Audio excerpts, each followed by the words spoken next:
Hello guys, ഞാനൊരു കാര്യം പറഞ്ഞു വേണ്ടി വീഡിയോ എടുത്തിട്ടുണ്ടോ. ഈ അഖിൽ മാരാർ അവന് എന്താ കാണിക്കുന്നത്? അവർക്ക് എന്താ പറ്റി? അവൻ്റെ എന്തെങ്കിലും പ്രശ്നമുണ്ടോ? ആണ് ഇതെൻ്റെ ക്വസ്റ്റ്യന്.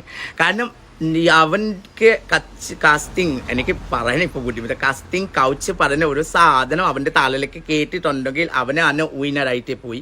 അവനാണ് കാപ്പ് കിട്ടി. അവന് ബിഗ് ബോസിൻ്റെ ടൈറ്റിൽ വിന്നറാണ്. പിന്നെ ഇവന് എത്ര വർഷം, ഒരു വർഷം കഴിഞ്ഞിട്ടാണ് അവൻ്റെ തലയിലേക്ക് കാസ്റ്റിംഗ് കൗച്ചിലാണ് ആ സാധനം കയറിയിട്ടുണ്ടായോ. സോ അവനക്ക് അങ്ങനെ പോലെ ഓരോ if he has any experience with that casting couch, അവനക്ക് ആരാ പിടിപ്പിച്ചിട്ടുണ്ടെങ്കിൽ, അവനക്ക് അങ്ങനെ പോലെ എക്സ്പീരിയൻസ് ഉണ്ടെങ്കിൽ അവൻ്റെ കാര്യം പറയണം.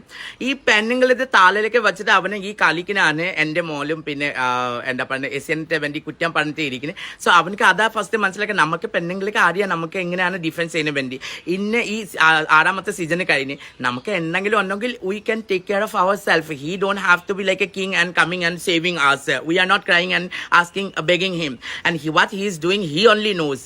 അവനക്ക് എന്തെങ്കിലും പ്രാന്തി പിടിച്ചിട്ടുണ്ടെങ്കിൽ, അവനക്ക് എന്തെങ്കിലും ആരോ പീഡിപ്പിച്ചിട്ടുണ്ടെങ്കിൽ, അവനക്ക് ആരാ കാസ്റ്റിംഗ് കൗച്ചിലെ അഡ്ജസ്റ്റ്മെന്റ് ഉണ്ടെങ്കിൽ അവന് അതൊക്കെ പറയണ്ടേ? അവന് എന്താണ് നമ്മളുടെ താലയിലേക്ക് ആന ഗാനം വെച്ചിട്ട് അവന് അങ്ങനെ കളിക്കുന്നത്, അവന്റെ ഫോളോവേഴ്സ് കൂട്ടുന്നത്, അവന്റെ ഇങ്ങനെ കൊടുക്കുന്നത്, അത്ര സൈക്കിക് പ്രോബ്ലം ആണ് ആൾക്ക്. എനിക്ക് അത് മനസ്സിലാവില്ല.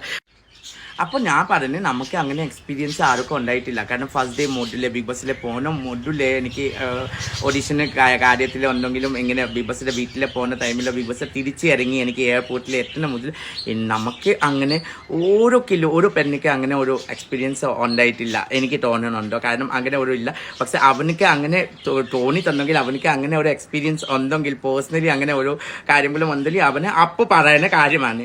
ഇപ്പോൾ നമ്മളുടെ സീസണിൽ വെച്ചിട്ട് ഓരോ പ്ലേ കാർഡ്, അവൻ്റെ വിമൻ കാർഡ് പ്ലേ ചെയ്യുന്ന ഒരു ആവശ്യകത ഇല്ല. പിന്നെ എല്ലാം പെണ്ണുങ്ങൾക്ക് എനിക്ക് ഒരു റിക്വസ്റ്റ് ഉണ്ടോ, it's very safe. It's like on home. That is the reason I cried it. So എല്ലാവർക്കും മനസ്സിലായി. കാരണം നമുക്ക് നമ്മൾ സ്വന്തം വീട്ടിലെ പോലെ താമസിക്കുന്ന അവധി ഒരു അങ്ങനെ പോലെ സംഭവമേ ഇല്ല. പക്ഷെ ഈ ആളെ എന്താണ് പറയുന്നത് എനിക്ക് മനസ്സിലാവില്ല. Please boycott Akhil Marar. It's very irritating.